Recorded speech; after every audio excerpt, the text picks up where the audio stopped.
Eu estou aqui hoje para apresentar Virgínia, que é helper do Password, que vai fazer a live hoje.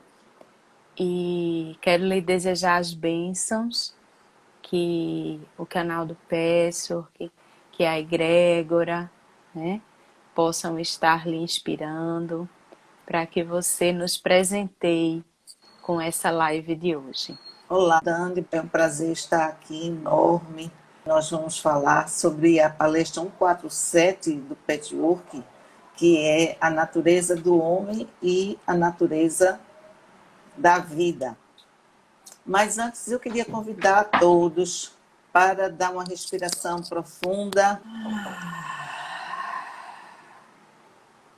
Mais uma vez.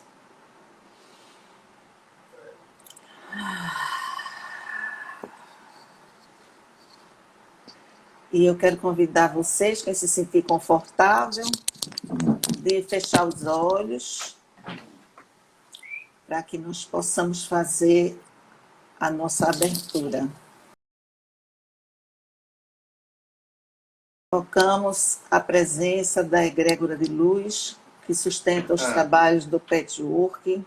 Invocamos a presença de Eva e John, os fundadores do Patchwork.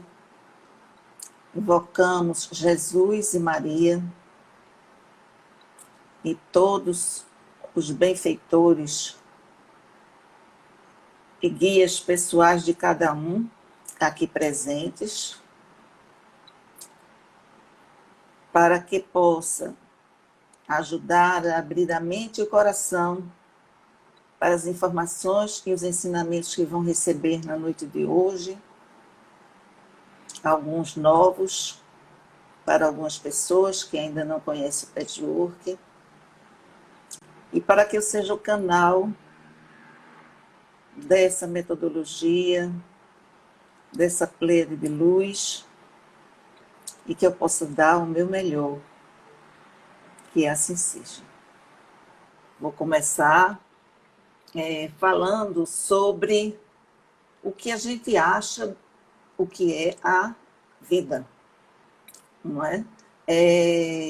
Eu consigo pensar que a maioria de nós, ou todos nós, pensamos que existem duas vidas dissociadas. Aquela vida que é a força vital, né, que habita o nosso corpo e que mantém o nosso organismo vivo, ativo, funcionando, e aquela vida que é fora de nós, né, aquela vida externa em que nós desconhecemos os mecanismos e o processo de como ela funciona, de como acontece a sucessão de eventos, de como ela se manifesta, e que tudo isso nos parece alheios à nossa vontade e a qualquer coisa que a gente possa fazer. Mas, na verdade, a vida ela tem uma estreita ligação com o ser humano. E nós vamos ver a partir do conhecimento da natureza relativa e a natureza absoluta da vida e do homem. Como natureza relativa, a vida ela é uma substância maleável. Ela é manipulável. Ela é uma substância que se molda. E como tal, ela é neutra. Né? A vida nem é boa nem é ruim, ela é boa, ela é neutra. Ela vai ser boa ou ruim de acordo com o que a gente cria para nós na vida. E a gente pode entender o seguinte, nós podemos pensar assim, né? Nós recebemos um corpo físico e nesse corpo físico habita uma alma, e ele é animado pela vida. É como se a vida fosse uma liga que juntasse a alma e o corpo e permitisse a nossa manifestação, né, do nosso indivíduo no mundo. Então, essa substância, que ela é maleável, ela é da mesma substância da alma, né? E isso faz com que nós já temos a primeira aproximação, a primeira relação do homem com a vida. Né? Então, ela é uma energia criadora que modela a nossa vida pessoal e a consciência, ela cria a nossa realidade. Então, a gente faz uma criação, essa criação ela é modelada pela vida e se manifesta de acordo com a nossa consciência. E tanto a vida quanto nós, seres humanos, somos regidos por leis universais. A primeira delas é a lei de causa e efeito, que é aquela que diz que toda ação resulta numa reação, obtém um resultado, né? Toda causa tem um efeito. Então, a consciência, ela é a causa e a vida é o efeito. E o princípio do livre-arbítrio, em que o ser humano tem a escolha, tem a liberdade de escolher qual é a criação que ele quer fazer. Não é? E aí é importante a gente tomar consciência, né, de que essa criação ela vai se manifestar na nossa vida. A gente tendo consciência que estamos criando ou não. Então, é muito importante que a gente consiga fazer criações conscientes e deliberadas, de acordo com a nossa escolha.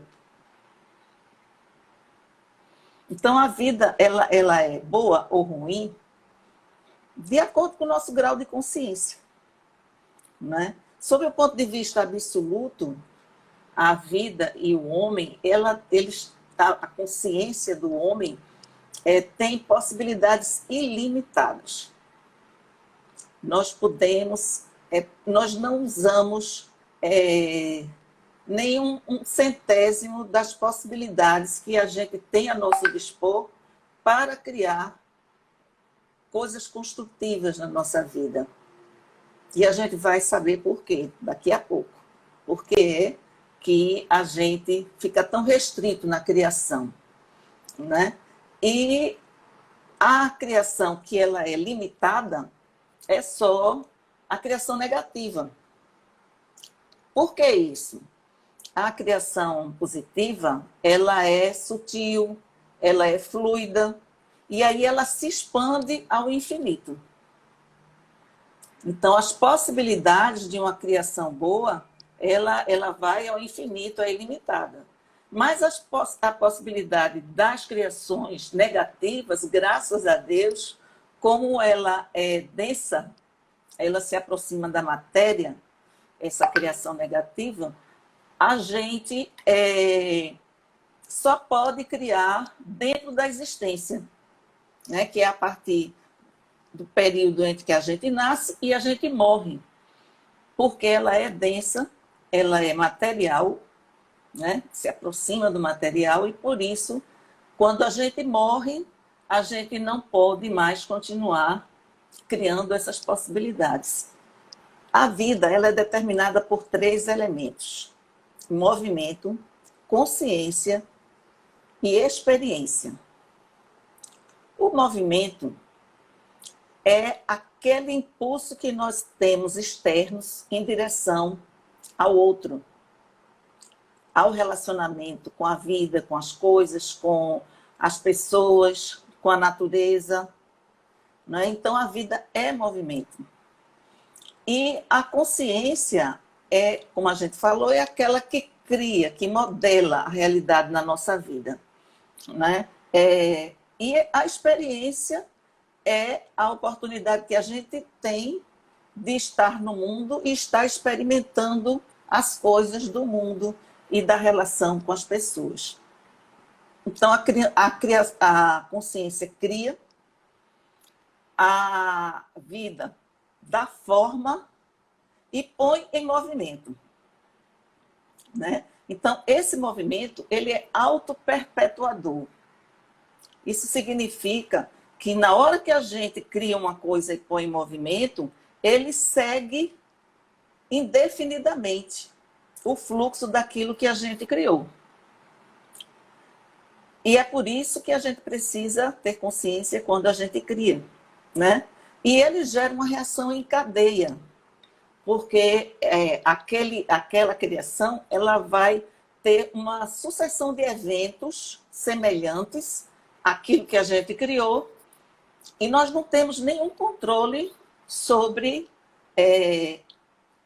esse fluxo, né? Esse movimento que acontece. A gente não sabe, né? É a própria vida com a sua sabedoria que vai fazendo os links, né? Daquilo que a gente pôs em movimento com coisas semelhantes, da mesma natureza, e aquilo ali vai criando uma reação em cadeia. Eu quero dar um exemplo. Todo mundo conhece o efeito bumerangue, né? Que é aquele brinquedinho que você joga e quando você joga ele acaba voltando para você. Pois bem, quando a gente coloca alguma coisa em movimento, é assim que acontece.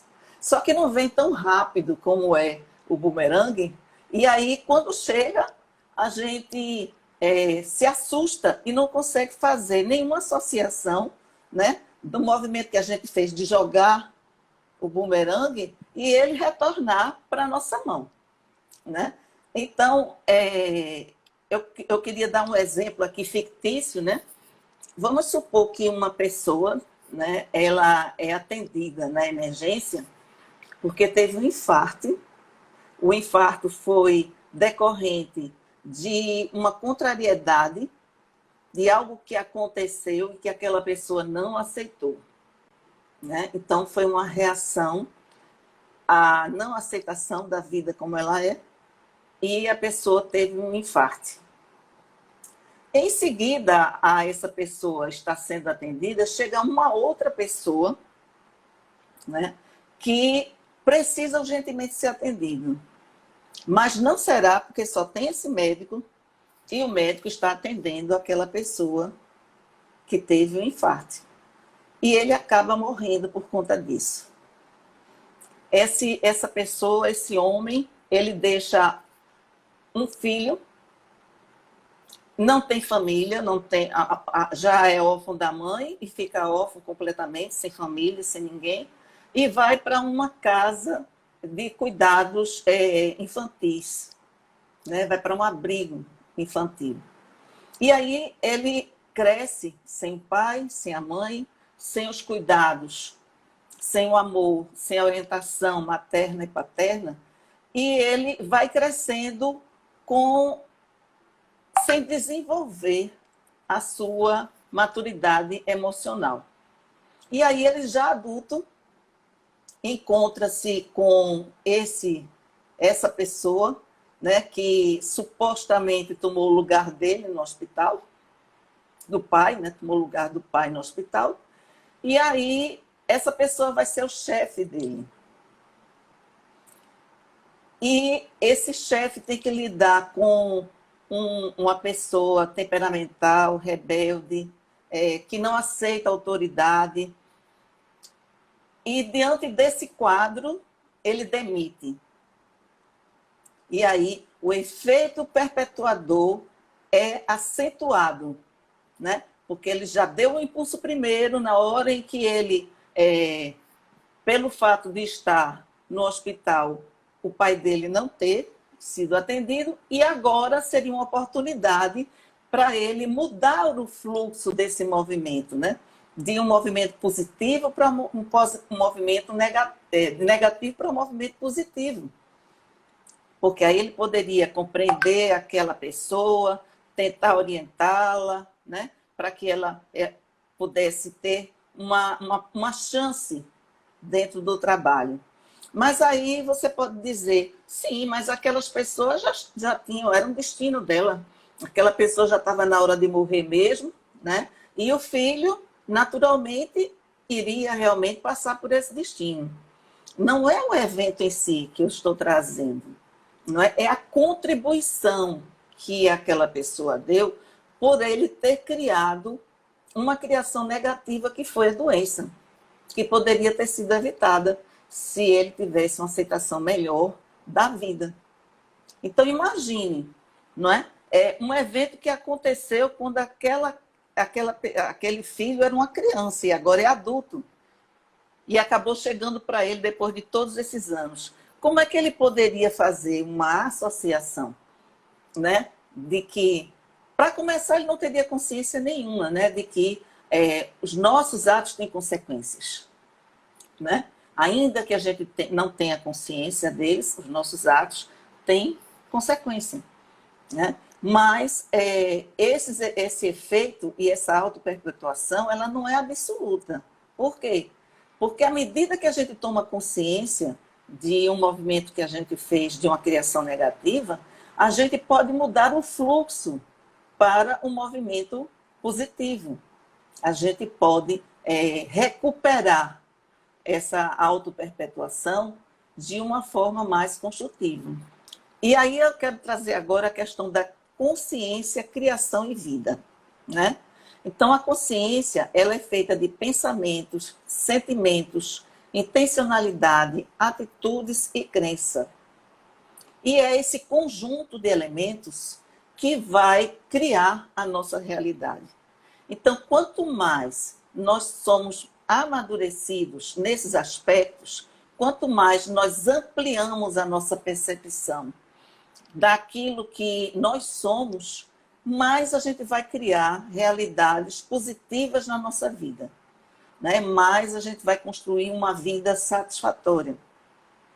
E a vida, ela sempre refletirá aquilo que nós achamos que ela é no inconsciente, não é? Porque muitas vezes a gente tem uma vida desagradável e a gente vai dizer, não, mas eu penso que a vida é boa, que a vida é maravilhosa, e por que acontecem essas coisas na minha vida, né? Por que é que eu atraio essas situações tão ruins?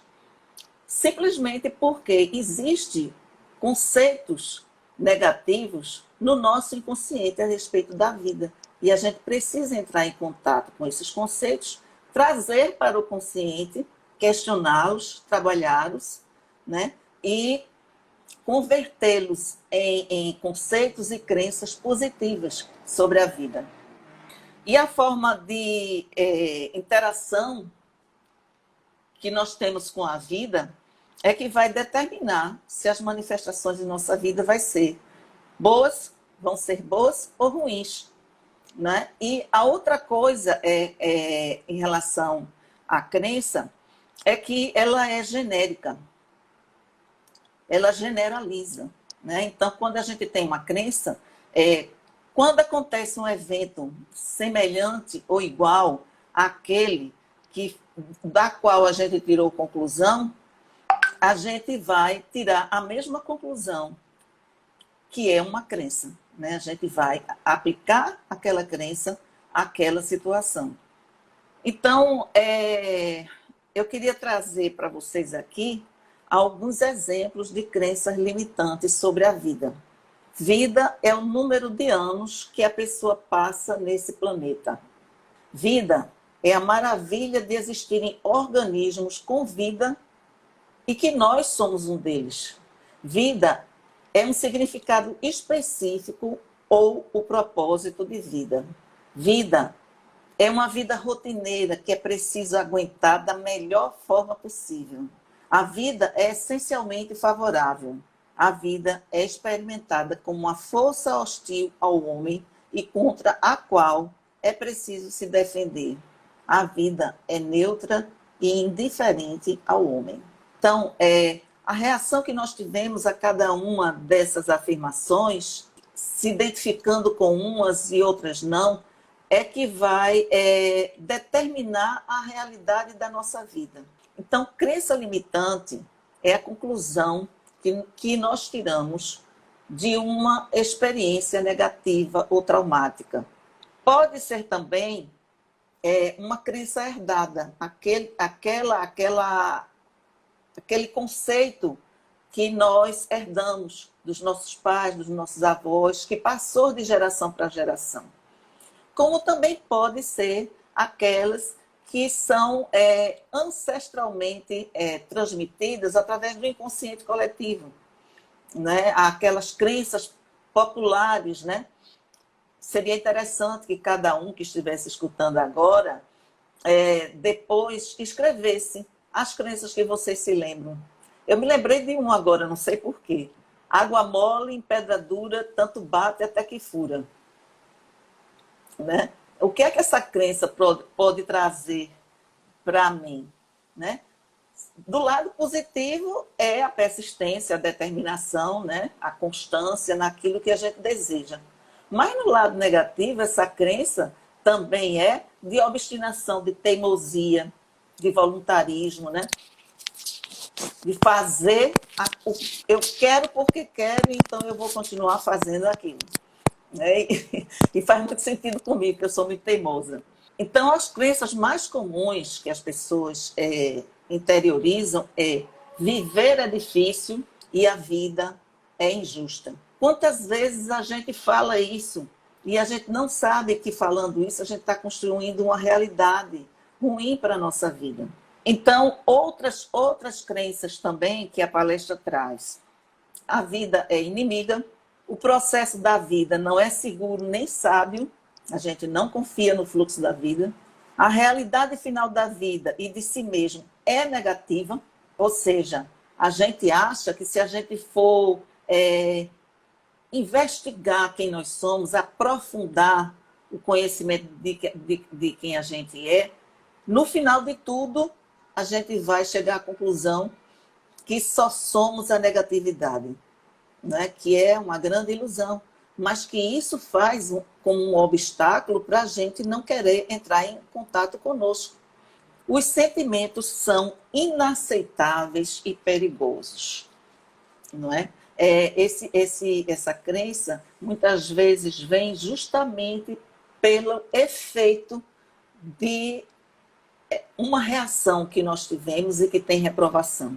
Quando a gente reprime os sentimentos e a gente vive com ele amortecido, num determinado momento a gente vai ter um ato falho e esses sentimentos eles vão aflorar da pior forma possível. E aí a gente pensa que nós somos essa reação desequilibrada que aconteceu.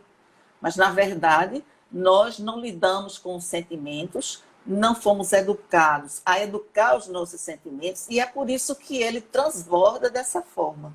Não é? E aí a gente acredita que os sentimentos eles são inaceitáveis, quer dizer, expressar sentimentos não é admissível e é perigoso. Por que é que eu tô trazendo isso? Porque duas coisas que podem contribuir para construções negativas na nossa vida são as crenças limitantes e a repressão dos sentimentos, né? Então, eu quero trazer agora uma reação em cadeia que uma determinada crença sobre a vida causa, né? Então, a gente tem a crença de que a vida é contrária aos nossos desejos. E aí, a vida se torna inimiga. E por ela ser inimiga, nós tememos ela. E ao temermos ela, nós não nos entregamos. E a forma da gente não se entregar à vida é reprimir os sentimentos, é amortecê-los. E por que os sentimentos são tão importantes para a vida? Porque os sentimentos, sentir é vida. Os sentimentos, eles são palpitantes, eles são vibrantes, eles são vitais, eles vitalizam a nossa vida. Mesmo os sentimentos negativos, como raiva e tristeza, se eles são genuínos, e se a gente está expressando aquele sentimento, validando ele, sem reprimi-los e, ao mesmo tempo, sem segurá-los em nós, né, deixando que ele dê vazão, isso vai nos reativar, nos reanimar, nos nutrir. E aí, por conta dessa reação em cadeia, a gente reprime os nossos sentimentos. Mas aí o que é que acontece? Quando a gente amortece os nossos sentimentos, a nossa vitalidade baixa, cai, porque a nossa vibração fica quase zero. E aí a gente vai entrar em contato com outro medo, que é o medo de morrer. Né? De um lado, a gente tem medo da vida e, outro lado, a gente tem medo de morrer. Aí o que é que a gente faz? Cria sentimentos substitutos, sentimentos falsos. Porque assim a gente está protegido. Né? Porque em algum lado da nossa consciência a gente sabe que esses sentimentos falsos não vão interagir com a vida. Porque eles não são reais, eles são artificiais. E a gente também não precisa entrar em contato com o amortecimento, porque nós estamos sentindo, né, falsamente. Aí o que é que acontece quando a gente cria sentimentos falsos? A gente também cria um eu falso e cria uma vida falsa. E aí a gente sai totalmente da realidade. Nós vivemos uma vida de ilusão. E de tanto tempo que a gente vive nesta ilusão, a gente acaba acreditando que é real. E quando a gente acredita que é real, fica muito mais difícil a gente tomar consciência daquilo que a gente se enredou, né? Dessa trama que a gente construiu para se defender da vida. Então, aí a gente vive um paradoxo, porque nós temos medo da vida e temos medo da morte. E, ao mesmo tempo, a gente se distancia da vida, porque teme ela, e estamos nos direcionando para a morte e temos medo dela também. E aí, como é que a gente faz para sair dessa sinuca, dessa confusão que a gente criou? Né? Aí essa palestra ela dá algumas dicas. A primeira é desarmar as crenças. Né? Como é que a gente faz isso? A primeira coisa é tomar consciência dessas crenças, principalmente as crenças que estão no inconsciente. Porque a nossa vida, muitas vezes, é conduzida pelas crenças que estão no inconsciente. Porque aquilo que a gente não vê, aquilo que a gente não conhece, nos comanda. Porque a gente não tem defesa contra elas, a gente não tem como administrá-las, como se proteger delas, como adestrá-las, né? Corrigi-las, que a gente não conhece. Então, a gente tem que trazer do inconsciente para o consciente aquelas crenças limitantes. E descobrir como é que ela atua na nossa vida. Não é porque a gente deu aqui algumas frases sobre crenças sobre a vida, mas você tem a sua própria frase, a sua própria expressão negativa do que é a vida que está lá no inconsciente. Né? E aí a gente vai descobrir também que a gente foge da gente mesmo, nessa construção ilusória, né? E foge da vida. E aí, para que a gente não desperte para essa ilusão, a gente justifica tudo de negativo que a gente faz e acaba virando uma filosofia de vida. Não é? Então, a gente precisa entrar em contato com essas justificativas, que é a racionalização, né? É a racionalização. Perceber quando é que a gente está se justificando de coisas que não são justificáveis. Perceber a discrepância, quando a gente descobrir a crença que está lá no inconsciente, perceber a discrepância entre o que está, os conceitos que estão lá no inconsciente, dos conceitos que a gente acredita no consciente. Né? E aí trabalhar esse conceito, né, negativo que está lá no inconsciente, questionando, é verdade mesmo que a vida é desse jeito que está, é esse o conceito real da vida? Né? Perceber que essa construção que a gente faz nos limita. Porque a partir do momento em que a gente traz uma construção distorcida para a nossa realidade, as nossas possibilidades de criar ficam também limitadas. Mas, em algum nível da nossa consciência, a gente percebe que está vivendo uma ilusão. De vez em quando emerge para a gente alguma coisa, uma sensação, né, de que há algo mais, algo além daquilo que a gente está vendo, que a gente está percebendo. Não é? E se a gente se abrir, não é? Quando chega esse momento, aos poucos, essa realidade ela vai emergindo e a gente vai percebendo a ilusão em que a gente vive. A Matrix, né? Que a gente mesmo criou. E a outra forma da gente sair desse buraco é reativando os sentimentos reais, né? Então, a primeira coisa é a gente tomar consciência da resistência para sentir, né? A gente reage, a gente resiste para não entrar em contato com os nossos sentimentos reais. E isso faz com que a gente tenha uma dificuldade muito grande de ir até aqueles recantos do nosso inconsciente, onde nós escondemos os nossos sentimentos e desestimulamos a fluidez dos sentimentos reais, né? Perceber quando os nossos sentimentos são falsos. Os sentimentos falsos, normalmente, eles são intensos e exagerados e geram conflitos. Um exemplo de sentimento falso é o falso amor, né? O falso amor é aquele em que a pessoa se submete para receber o amor daquela pessoa que ela ama. E isso gera um conflito, porque, de um lado, ela faz essa concessão, né, que viola a sua própria dignidade. E, de outro, ela percebe que está abrindo mão da sua dignidade, da sua identidade, né?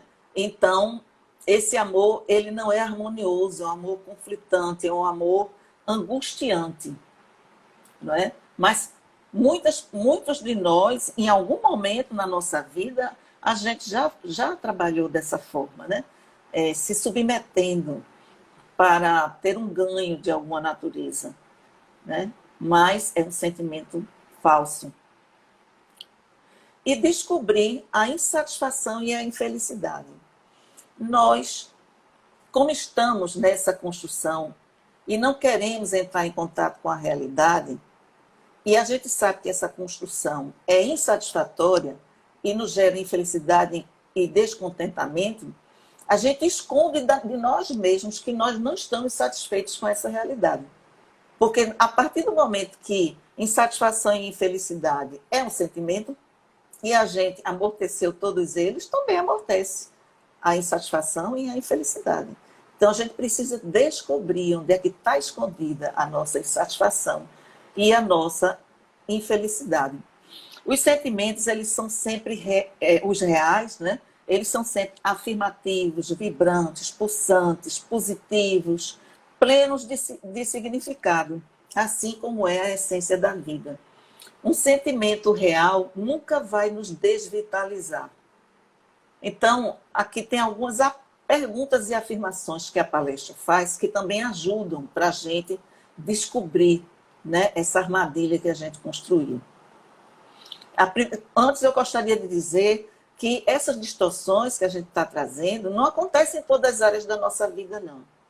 Porque se acontecesse, a gente não sobreviveria, né? Então, existem aspectos da nossa vida em que a gente consegue ter uma vida harmoniosa, porque as crenças, elas não nos afetam com a mesma potência que em outras áreas.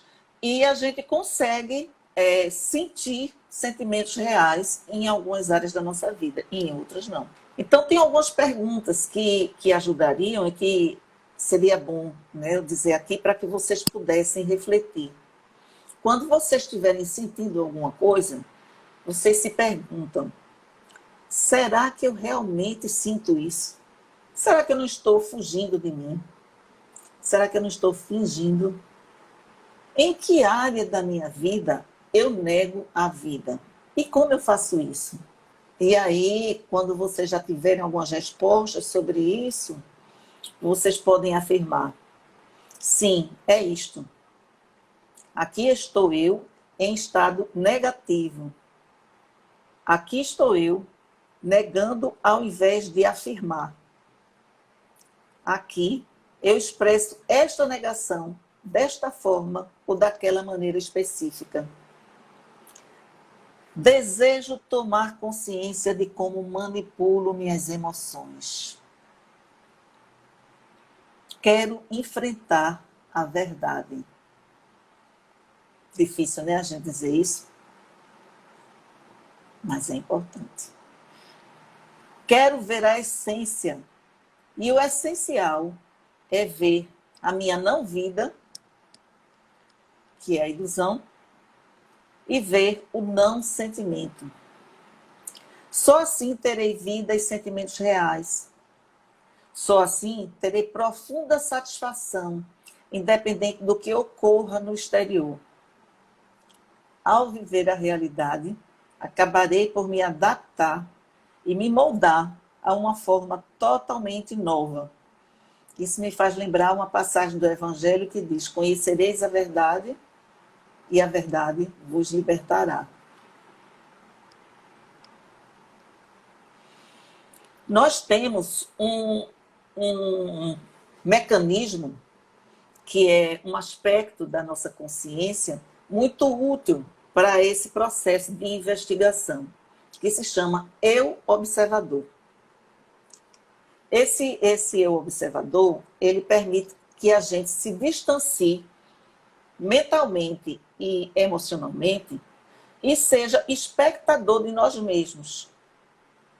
E aí a gente olhando para nós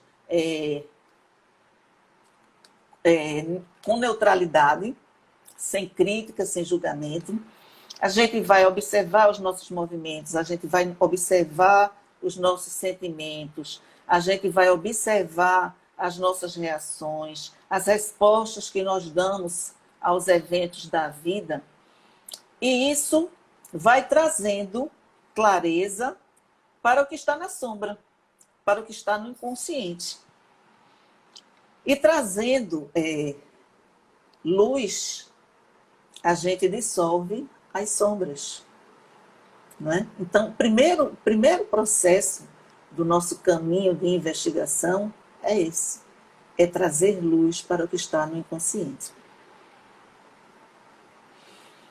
E aí a palestra termina com uma afirmação sobre uma vida plena, dizendo: uma vida com sentido e propósito é aquela que afirma e expande ela própria e os sentimentos.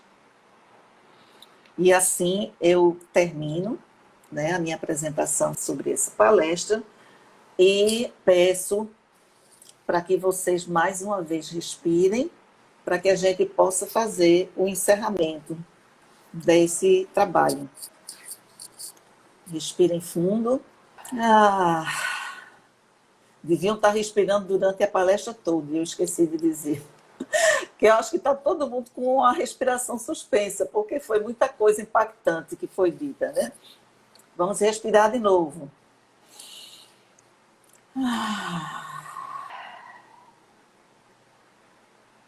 Vamos agradecer a toda a ajuda recebida, a toda a assistência, a toda a proteção, a toda a intuição. E com todo o agradecimento a todos que estiveram aqui presentes e que se dispuseram a ouvir, a perceber, a concluir e a se revelar. Que assim seja.